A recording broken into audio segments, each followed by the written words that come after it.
ఓం నమ శివాయ. నా పేరు ఆనంద్ కుమార్. ఈ ఆశ్రమానికి వచ్చినప్పటి నుంచి కూడా మాకు అన్ని విధాలుగా మంచిగానే జరుగుతుంది. మా బాబు అమెరికా వెళ్ళాడు, అక్కడ ఉద్యోగం దొరికింది. మరియు మా మేనల్లుడు రాకేష్ కూడా ఈ మధ్యనే మంచి ఉద్యోగం దొరికింది.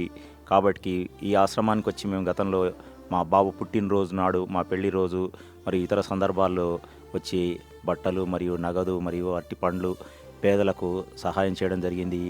ఈరోజు కూడా పవిత్ర దేవి నవరాత్రుల సందర్భంగా పేదవాళ్ళకు సహాయం చేయాలనిపించింది. అనాథలకు చూసాము. గతంలో మేము 4 ఏళ్ల కింద వచ్చినప్పుడు ఇక్కడ ఏమీ లేదు, చాలా మామూలుగా ఉండేది, షెడ్ ఉండేది, చాలా వసతులు సరిగా లేకపోయేది. కానీ ప్రస్తుతం ఇప్పుడు 4 ఏళ్ల తర్వాత చూశాను, ఎంతోమంది దాతలు ఇచ్చిన సహకారంతో చాలా చక్కటి బిల్డింగ్ కట్టించడం జరిగింది. మంచి పేదలకు మంచి అకామిడేషను, హాస్పిటలు మరియు చాలా చక్కగా అన్ని వసతులు శంకర్ గారు మరియు వాళ్ళ సిబ్బంది చాలా చక్కగా నిర్వహించడం జరుగుతున్నది.